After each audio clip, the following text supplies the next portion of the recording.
नमस्कार दोस्तों, स्वागत है आपका हिंदी पाठशाला में। आज हम पढ़ेंगे मानसरोवर भाग 1 प्रेमचंद की कहानी माँ। आज बंदी छूटकर घर आ रहा है। करुणा ने एक दिन पहले ही घर लीप पोत रखा था। इन 3 वर्षों में उसने कठिन तपस्या करके जो 10-5 रुपए जमा कर रखे थे, वह सब पति के सत्कार और स्वागत की तैयारियों में खर्च कर दिए। पति के लिए धोतियों का नया जोड़ा लाई थी, नए कुर्ते बनवाए थे, बच्चे के लिए नए कोट और टोपी की आयोजना की थी। बार बार बच्चे को गले लगाती और प्रसन्न होती। अगर इस बच्चे ने सूर्य की भांति उदय होकर उसके अंधेरे जीवन को प्रदीप्त न कर दिया होता, तो कदाचित ठोकरों ने उसके जीवन का अंत कर दिया होता।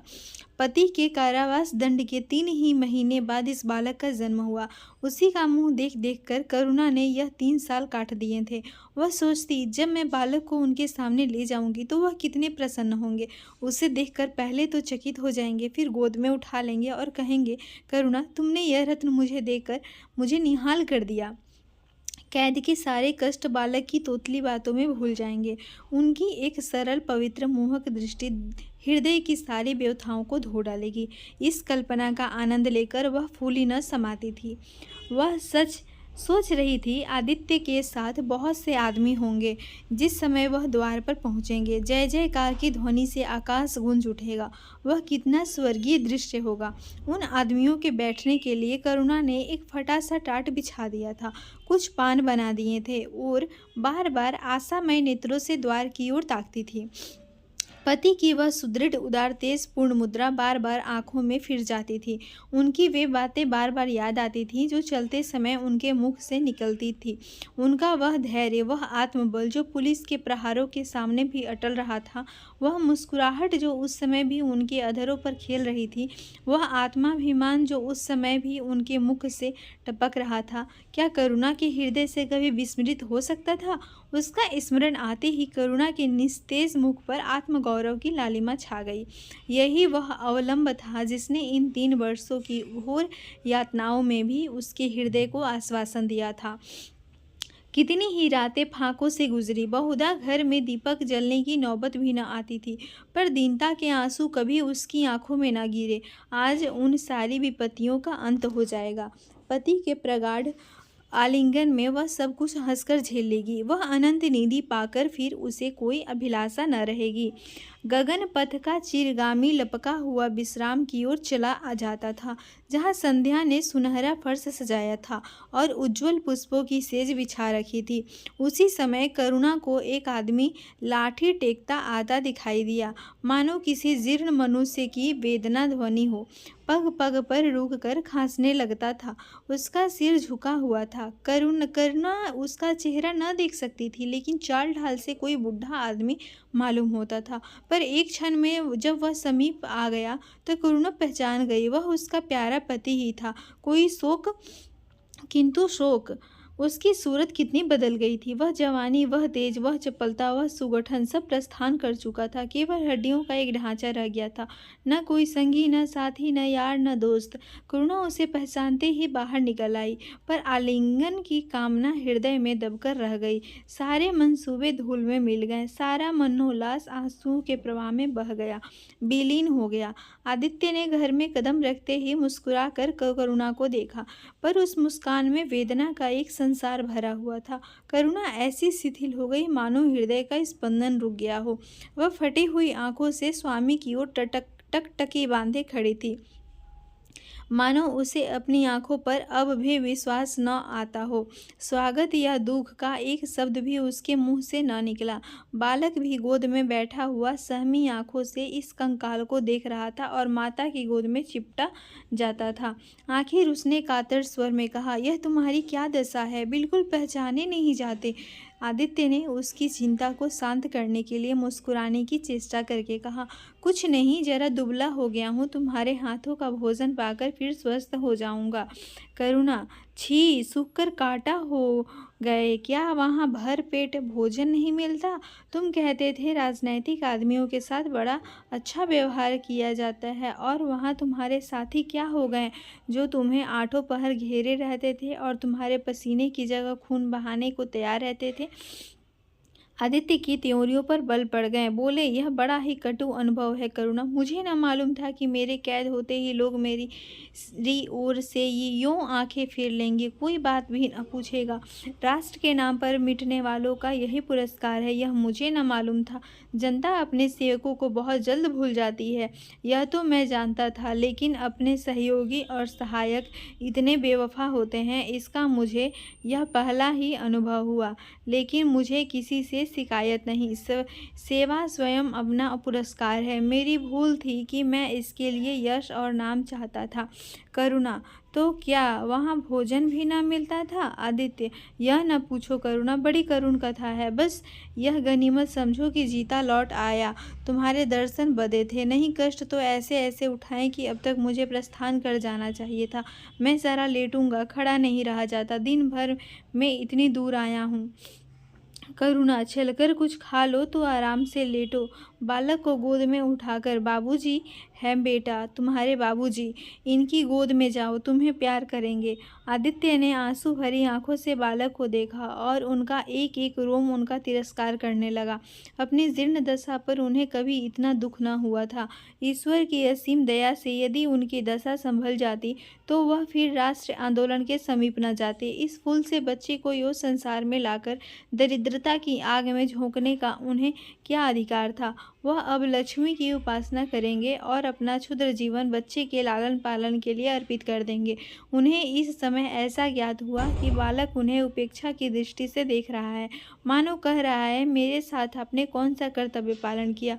उनकी सारी कामना, सारा प्यार बालक को हृदय से लगा देने के लिए अधीर हो उठा, पर हाथ फैल ना सके, हाथों में शक्ति ही न थी। करुणा बालक को लिए हुए खड़ी उठी और थाली में कुछ भोजन निकाल कर लाई। आदित्य ने क्षुधापूर्ण नेत्रों से थाली की ओर देखा, मानो आज बहुत दिनों के बाद कोई खाने की चीज सामने आई जानता था कि कई दिन के उपवास के बाद और आरोग्य की इस नई गुजरी दशा में उसे जबान को काबू में रखना चाहिए, पर सब्र न कर सका। थाली पर टूट पड़ा और देखते देखते थाली साफ कर दी। करुणा सशंक हो गई। उसने दोबारा किसी चीज के लिए न पूछा, थाली उठाकर चली गई, पर उसका दिल कह रहा था, इतना तो कभी न खाते थे। करुणा बच्चे को कुछ खिला रही थी कि एकाएक कानों में आवाज आई, करुणा। करुणा ने आकर पूछा, क्या तुमने मुझे पुकारा है? आदित्य का चेहरा पीला पड़ गया और सांस जोर जोर से चल रही थी। हाथों के सहारे वही टाट पर लेट गए थे।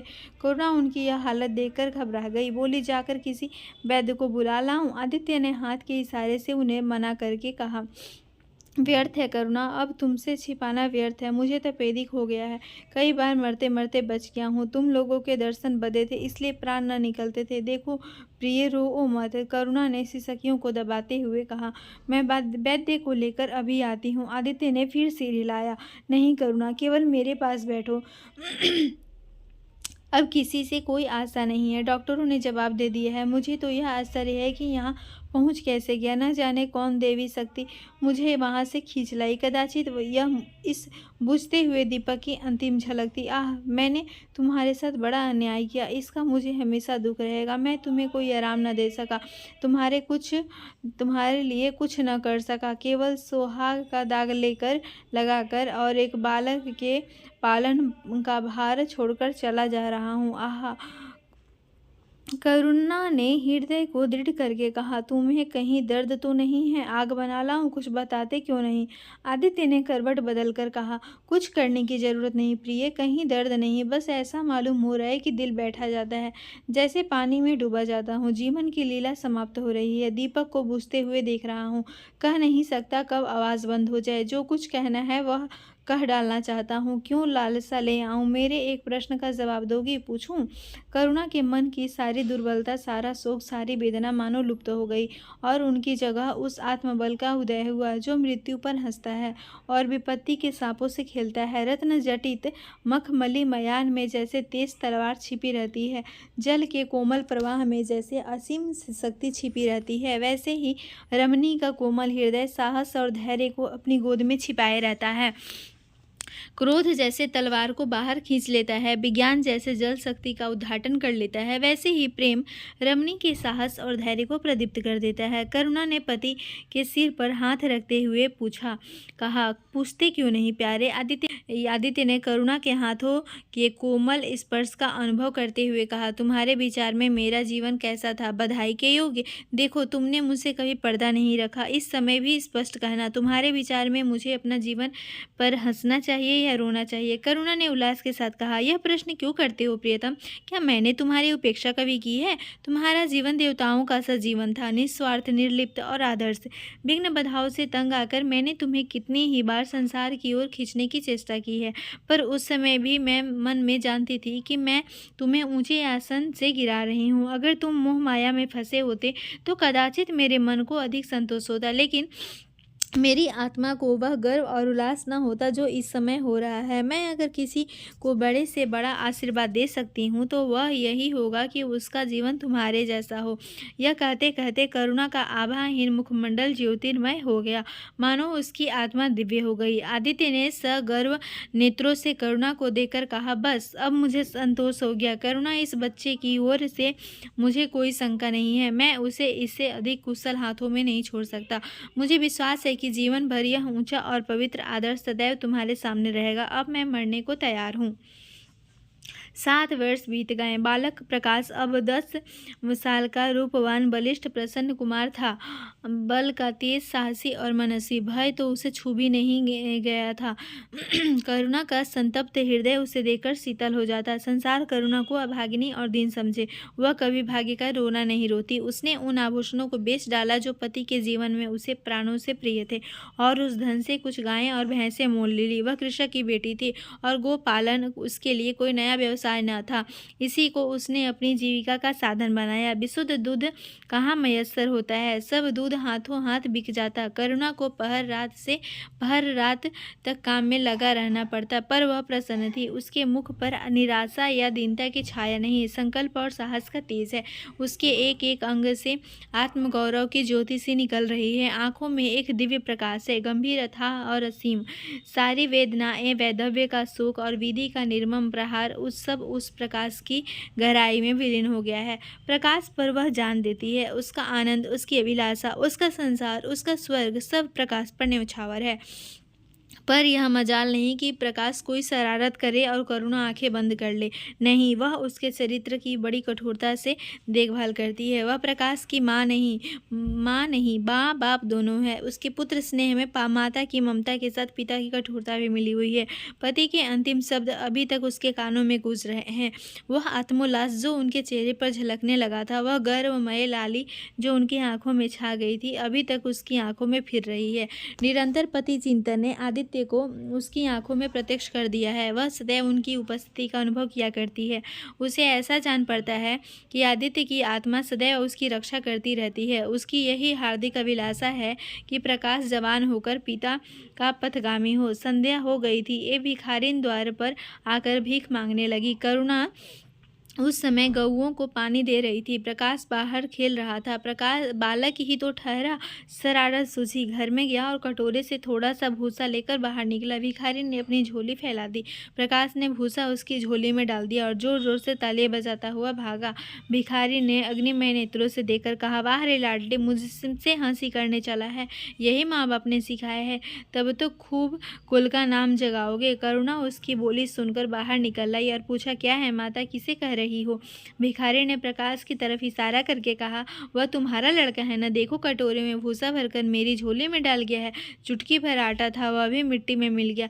कोई इस तरह दुखियों को सताता है? सबके दिन एक से नहीं रहते। आदमी को घमंड न करना चाहिए। करुणा ने कठोर स्वर में पुकारा, प्रकाश। प्रकाश लज्जित न हुआ, अभिमान से सिर उठाए हुए आया और बोला, वह हमारे घर भी क्यों मांगने आई है? कुछ काम क्यों नहीं करती? करुणा ने उसे समझाने की चेष्टा करके कहा, शर्म नहीं आती? उल्टे और आंख दिखाते हो। प्रकाश, शर्म क्यों आए? यह क्यों रोज भीख मांगने आती है? हमारे यहाँ क्या कोई चीज मुफ्त आती है? करुणा, तुम्हें कुछ न देना था तो सीधे कह देते, जाओ। तुमने यह शरारत क्यों की? प्रकाश, उनकी आदत कैसे छूटती? करुणा ने बिगड़ कर कहा, तुम अब पीटोगे मेरे हाथों। प्रकाश, पीटूंगा क्यों? आप जबरदस्ती पीटेंगी? दूसरे मुल्कों में अगर कोई भीख मांगे तो कैद कर लिया जाए, यह नहीं कि उल्टे भिखमंगों को और सह दी जाए। करुणा, जो अपंग है वह काम कैसे करे? प्रकाश, तो जाकर डूब मरे, जिंदा क्यों रहती है? करुणा निरुत्तर हो गई। बुढ़िया को तो उसने आटा दाल देकर विदा किया, किंतु प्रकाश का कुतर्क उसके हृदय में फोड़े के समान टिसता रहा। उसने यह धृष्टता, यह अभिनय कहाँ सीखी? रात को भी उसे बार बार यही ख्याल सताता रहा। आधी रात के समीप ही एकाएक प्रकाश की नींद टूटी। लालटेन जल रही है और करुणा बैठी रो रही है। उठ बैठा और बोला, अम्मा, अभी तुम सोई नहीं? करुणा ने मुंह फेर कर कहा, नींद नहीं आई। तुम कैसे जग गए? प्यास तो नहीं लगी है? प्रकाश, नहीं अम्मा, ना जाने क्यों आँख खुल गई। मुझसे आज बड़ा अपराध हुआ अम्मा। करुणा ने उसके मुख की ओर स्नेह के नेत्रों से देखा। प्रकाश, मैंने आज बुढ़िया के साथ बड़ी नटखट की, मुझे क्षमा करो, फिर कभी ऐसी शरारत न करूँगा। यह कहकर रोने लगा। करुणा ने स्नेहार्द होकर उसे गले लगा लिया और उसके कपोलों का चुम्बन कर बोली, बेटा, मुझे खुश करने के लिए यह कह रहे हो या तुम्हारे मन में सचमुच पछतावा हो रहा है? प्रकाश ने सिसकते हुए कहा, नहीं अम्मा, मुझे दिल से अफसोस हो रहा है। अब की वह बुढ़िया आएगी तो मैं उसे बहुत से पैसे दूंगा। करुणा का हृदय मतवाला हो गया। ऐसा जान पड़ा आदित्य सामने खड़े बच्चे को आशीर्वाद दे रहे हैं और कह रहे हैं, करुणा, क्षोभ मत कर, प्रकाश अपने पिता का नाम रोशन करेगा, तेरी संपूर्ण कामनाएं पूरी हो जाएगी। लेकिन प्रकाश के कर्म और वचन में मेल न था और दिनों के साथ उसके चरित्र का अंग प्रत्यक्ष होता जाता था। ज़हीन था, विश्वविद्यालय से उसे वजीफे मिलते थे। करुणा भी उसकी यथेष्ट सहायता करती थी, फिर भी उसका खर्च पूरा न पड़ता था। वह मितव्यता और सरल जीवन पर विद्वता से भरे हुए व्याख्यान दे सकता था, पर उसका रहन सहन फैशन के अंधभक्तों से जौ भर घटकर न था। प्रदर्शन की धुन उसे हमेशा स्वार रहती थी।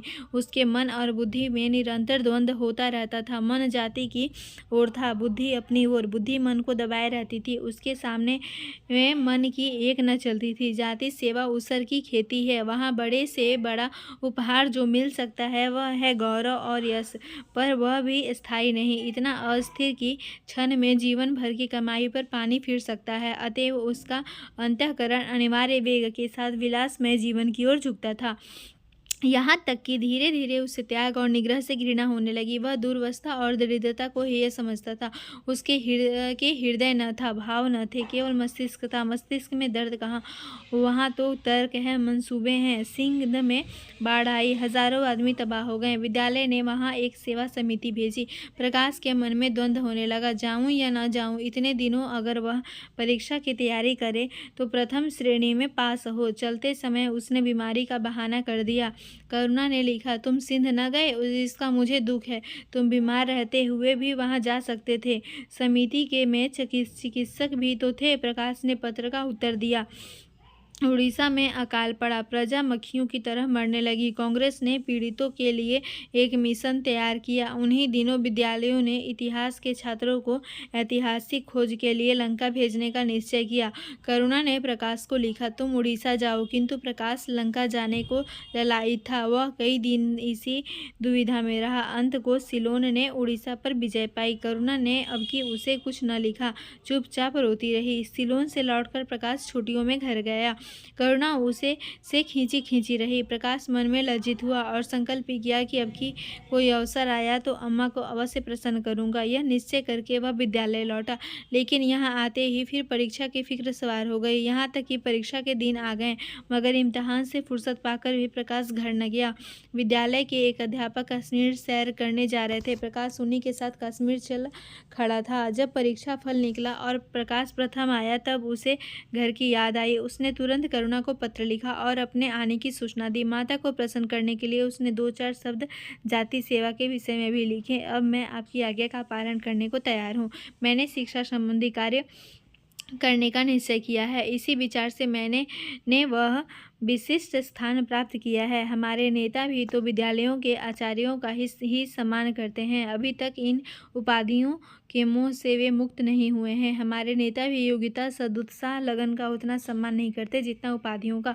अब मेरी इज्जत करेंगे और जिम्मेदारी का भी काम सौंपेंगे, जो पहले मांगे भी न मिलता। करुणा की आस फिर बंधी। विद्यालय खुलते ही प्रकाश के नाम रजिस्ट्रार का पत्र पहुंचा। उन्होंने प्रकाश को इंग्लैंड जाकर विद्याभ्यास करने के लिए सरकारी वजीफे की मंजूरी की सूचना दी थी। प्रकाश पत्र हाथ में लिए हर्ष का उन्माद में जाकर माँ से बोला, अम्मा मुझे इंग्लैंड जाकर पढ़ने के लिए सरकारी वजीफा मिल गया। करुणा ने उदासीन भाव से पूछा, तो तुम्हारा क्या इरादा है? प्रकाश, मेरा इरादा ऐसा अवसर पाकर भला कौन छोड़ता है? करुणा, तुम तो स्वयं सेवकों में भर्ती होने जा रहे थे। प्रकाश, तो आप समझती हैं स्वयं सेवक बन जाना ही जाति सेवा है? मैं इंग्लैंड से आकर भी तो सेवा कार्य कर सकता हूँ। और अम्मा, आप सच पूछो तो एक मजिस्ट्रेट अपने देश का जितना उपकार कर सकता है उतना 1000 स्वयं सेवक मिलकर भी नहीं कर सकते। मैं तो सिविल सर्विस की परीक्षा में बैठूंगा और मुझे विश्वास है कि सफल हो जाऊंगा। करुणा ने चकित होकर पूछा, तो क्या तुम मजिस्ट्रेट हो जाओगे? प्रकाश, सेवा भाव रखने वाला एक मजिस्ट्रेट कांग्रेस के 1000 सभापतियों से ज़्यादा उपकार कर सकता है। अखबारों में उसकी लंबी लंबी तारीफें न छपेंगी, उसकी वक्तृताओं पर तालियां न बजेंगी, जनता उसके जुलूस की गाड़ी न खींचेगी और न विद्यालयों के छात्र को उसके अभिनंदन पत्र देंगे, पर सच्ची सेवा मजिस्ट्रेट ही कर सकता है। करुणा ने आपत्ति के भाव से कहा, लेकिन यही मजिस्ट्रेट तो जाति के सेवकों को सजाएं देते हैं, उन पर गोलियां चलाते हैं। प्रकाश, अगर मजिस्ट्रेट के हृदय में परोपकार का भाव है तो वह नरमी से वही काम करता है जो दूसरे गोलियां चलाकर भी नहीं कर सकते। करुणा, मैं यह नहीं मानूंगी। सरकार अपने नौकरों को इतनी स्वाधीनता नहीं देती, वह एक नीति बना देती है और हर एक सरकारी नौकर को उसका पालन करना पड़ता है। सरकार की पहली नीति यह है कि वह दिन दिन अधिक संगठित और दृढ़ हो। इसके लिए स्वाधीनता के भाव का दमन करना जरूरी है। अगर कोई मजिस्ट्रेट इस नीति के विरुद्ध काम करता है तो वह मजिस्ट्रेट न रहेगा। वह हिंदुस्तानी था जिसने तुम्हारे बाबूजी को जरा सी बात पर 3 साल की सजा दे दी। इसी सजा ने उनके प्राण लिए। बेटा, मेरी इतनी बात मानो, सरकारी पदों पर न गिरो। मुझे यह मंजूर है कि तुम मोटा खाकर और मोटा पहनकर देश की कुछ सेवा करो, इसके बदले कि तुम हाकिम बन जाओ और शान के से जीवन बिताओ। यह समझ लो कि जिस दिन तुम हाकिम की कुर्सी पर बैठोगे उस दिन से तुम्हारा दिमाग हाकिमों का सा हो जाएगा। तुम यही चाहोगे कि अफसरों में तुम्हारी नेक नामी और तरक्की हो। एक गंवारू मिसाल लो, लड़की जब तक मैके में कंवारी रहती है वह अपने को उसी घर की समझती है, लेकिन जिस दिन ससुराल चली जाती है वह अपने घर को दूसरों का घर समझने लगती है। माँ बाप भाई बहन सब वही रहते हैं, लेकिन वह घर अपना नहीं रहता। यही दुनिया का दस्तूर है। प्रकाश ने खींच कर कहा, तो क्या आप यही चाहती हैं कि मैं जिंदगी भर चारों तरफ ठोकरें खाता रहूं? करुणा कठोर नेत्रों से देखकर बोली, अगर ठोकरों कर खाकर आत्म स्वाधीनता रह सकती है तो मैं कहूँगी ठोकर खाना अच्छा है। प्रकाश ने निश्चयात्मक भाव से पूछा, तो आपकी यही इच्छा है? करुणा ने उसी स्वर में उत्तर दिया, हाँ, मेरी यही इच्छा है। प्रकाश ने कुछ जवाब न दिया, उठकर बाहर चला गया और तुरंत रजिस्ट्रार को इनकारी पत्र लिख भेजा। मगर उसी क्षण से मानो उसके सिर पर विपत्ति ने आसन जमा लिया। विरक्त और विमन अपने कमरे में पड़ा रहता, न कहीं घूमने जाता, न किसी से मिलता, मुंह लटकाए भीतर आता और फिर बाहर चला जाता। यहाँ तक का महीना गुजर गया, न चेहरे पर वह लाली रही, न वह ओज। आंखें अनाथों के मुख की भांति याचना से भरी हुई, ओठ हंसना भूल गए। मानो उस इनकारी पत्र के साथ उसकी सारी सजीवता और चपलता, सारी सरलता विदा हो गई। करुणा उसके मनोभाव समझती थी और उसके शोक को भुलाने की चेष्टा करती थी, पर रूठे देवता प्रसन्न होते थे। आखिर एक दिन उसने प्रकाश से कहा, बेटा, अगर तुमने बिलाया जाने की ठान नहीं ली है तो चले जाओ, मना न करूंगी। मुझे खेद है कि मैंने तुम्हें रोका। अगर मैं जानती कि तुम्हें इतना आघात पहुंचेगा तो कभी न रोकती। मैंने तो केवल इस विचार से रोका था कि तुम्हें जाति सेवा में मग्न देखकर तुम्हारे बाबूजी की आत्मा प्रसन्न होगी। उन्होंने चलते समय यही वसीयत की थी।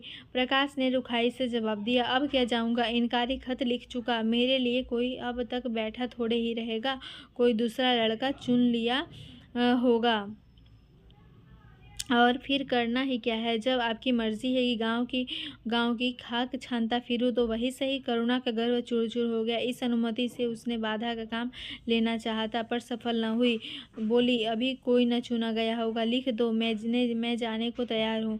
प्रकाश ने झुंझलाकर कहा, अब कुछ नहीं हो सकता, लोग हंसी उड़ाएंगे। मैंने तय कर लिया है कि जीवन को आपकी इच्छा के अनुकूल बनाऊंगी। करुणा, तुमने अगर शुद्ध मन से यह इरादा किया होता तो यूं न रहते।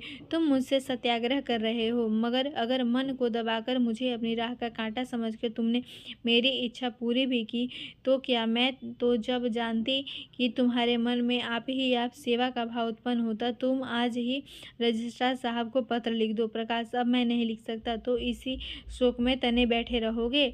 लाचारी है। करुणा ने और कुछ न कहा। जरा देर में प्रकाश ने देखा कि वह कहीं जा रही है, मगर वह कुछ बोला नहीं। करुणा के लिए बाहर आना जाना कोई असाधारण बात न थी, लेकिन जब संध्या हो गई और करुणा न आई तो प्रकाश को चिंता होने लगी। अम्मा कहाँ गई? यह प्रश्न बार बार उसके मन में उठने लगा। प्रकाश सारी रात द्वार पर बैठा रहा। भांति भांति की शंकाएं मन में उठने लगी। उसे अभी याद आया, चलते समय करुणा कितनी उदास थी, उसकी आंखें कितनी लाल थी। यह बातें प्रकाश को उस समय क्यों न नजर आई? वह क्यों स्वार्थ में अंधा हो गया था? हाँ, अब प्रकाश को याद आया, माता ने साफ सुथरे कपड़े पहने थे, उनके हाथ में छतरी भी थी। तो क्या वह कहीं बहुत दूर गई है? किससे पूछूं? अनिष्ट के भय से प्रकाश रोने लगा। श्रावण की अंधेरी भयानक रात थी। आकाश में श्याम मेघमालाएं भीषण स्वप्न की भांति छाई हुई थी। प्रकाश रह रहकर आकाश की ओर देखता था, मानो करुणा उनकी मेघमालाओं में छिपी बैठी हो। उसने निश्चय किया, सवेरा होते ही माँ को खोजने चलूंगा। और अगर किसी ने द्वार खटखटाया, प्रकाश ने दौड़कर खोला तो देखा करुणा खड़ी है। उसका मुखमंडल इतना खोया, इतना करुण था, जैसे आज ही उसका सुहाग उठ गया है, जैसे संसार में अब उसके लिए कुछ नहीं रहा, जैसे वह नदी के किनारे खड़ी अपनी लदी हुई नाव को डूबते देख रही है और कुछ कर नहीं सकती।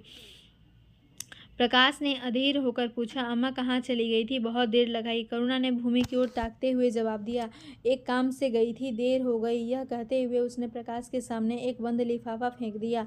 प्रकाश ने उत्सुक होकर लिफाफा उठा लिया। ऊपर ही विद्यालय की मुहर थी। तुरंत ही लिफाफा खोलकर पढ़ा।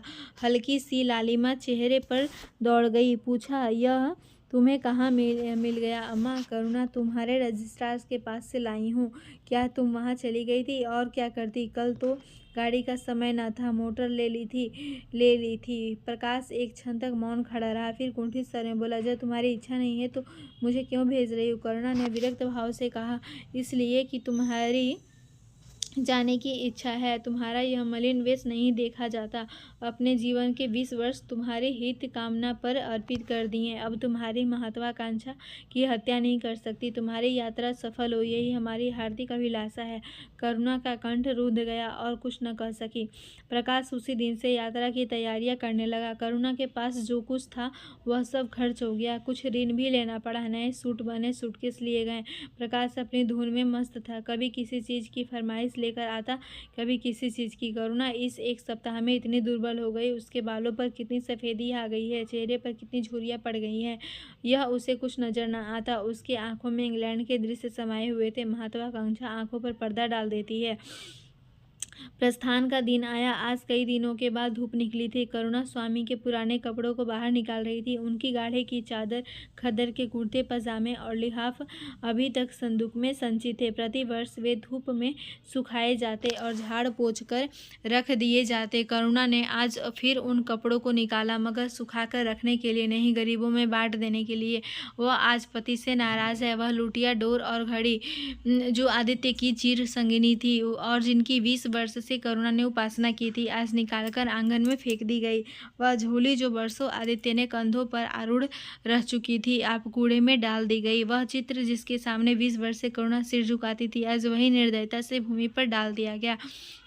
पति का कोई स्मृति चिन्ह वह अब अपने घर में नहीं रखना चाहती, जिसका अंतःकरण शोक और निराशा से विदीर्ण हो गया है।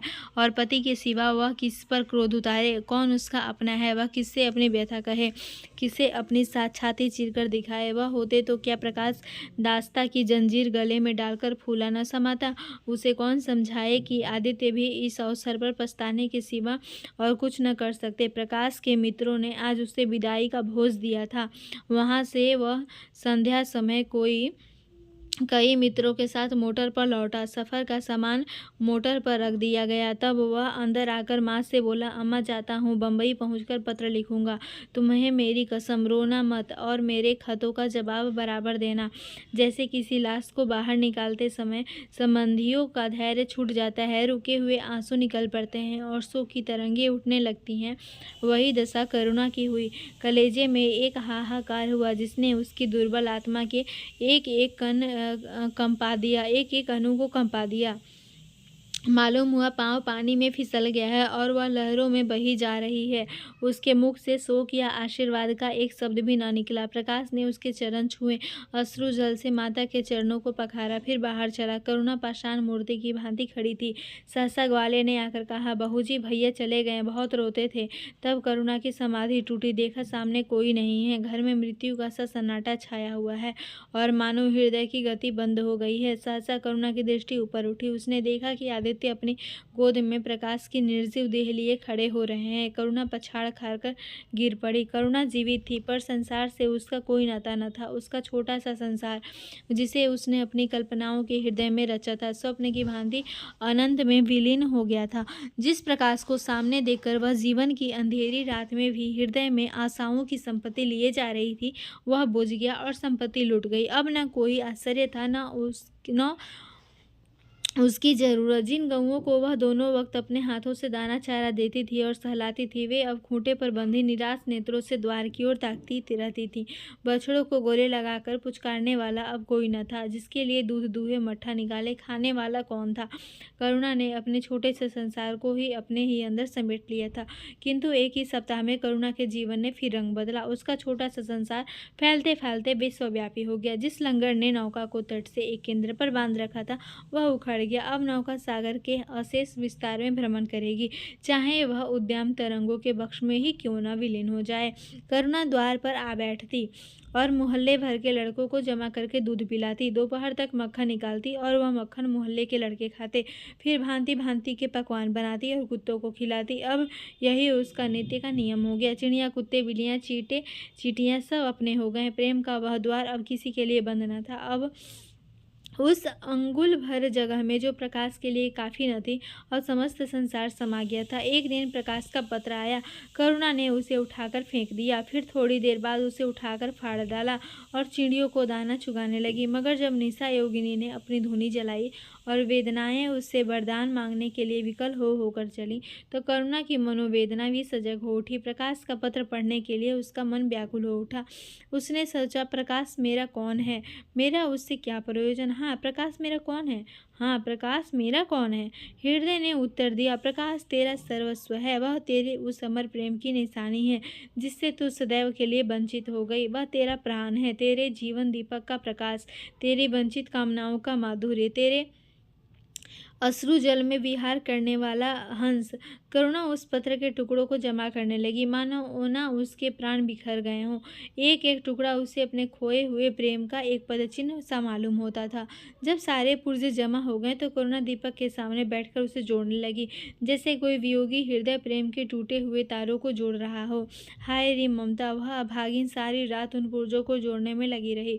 पत्र दोनों ओर लिखा था, इसलिए पुर्जों को ठीक स्थान पर रखना और भी कठिन था। कोई शब्द, कोई वाक्य बीच में गायब हो जाता। उस एक टुकड़े को वह फिर खोजने लगती। सारी रात बीत गई, पर पत्र अभी तक अपूर्ण था। दिन चढ़ आया।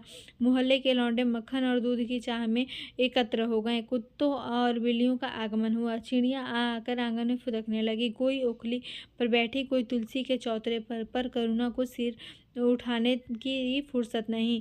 दोपहर हुआ, करुणा ने सिर उठाया। न भूख थी न प्यास। फिर संध्या हो गई, पर वह पत्र अभी तक अधूरा था। पत्र का आशय समझ में आ रहा था। प्रकाश का जहाज कहीं से कहीं जा रहा है। उसके हृदय में कुछ उठा हुआ है।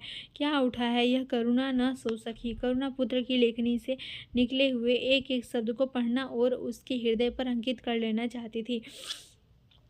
इस भांति 3 दिन गुजर गए। संध्या हो गई थी। 3 दिन की जागी आंखें जरा झपक गई। करुणा ने देखा, एक लंबा चौड़ा कमरा है। उसमें मेजें और कुर्सियां लगी हुई हैं। बीच में उसे मंच पर कोई आदमी बैठा हुआ है। करुणा ने ध्यान से देखा, प्रकाश था। एक क्षण में एक कैदी उसके सामने लाया गया। उसके हाथ पांव में जंजीर थी, कमर झुकी हुई। यह आदित्य थे। करुणा की आंखें खुल गई, आंसू बहने लगे। उसने पत्र के टुकड़ों को फिर समेट लिया और उसे जलाकर राख कर डाला। राख की एक चुटकी के सिवा वहाँ कुछ न था रहा जो उसके हृदय में विदीर्ण किए डालती थी। इसी एक चुटकी राख में उसका गुड़ियों वाला बचपन, उसका संतप्त यौवन और उसका तृष्णामय वैधव्य सब समा गया। प्रातःकाल लोगों ने देखा पक्षी पिंजरे से उड़ चुका था। आदित्य का चित्र अब भी उसके सुने हृदय से चिपटा हुआ था। भग्न हृदय पति की स्नेह स्मृति में विश्राम कर रहा था और प्रकाश का जहाज यूरोप चला जा रहा था।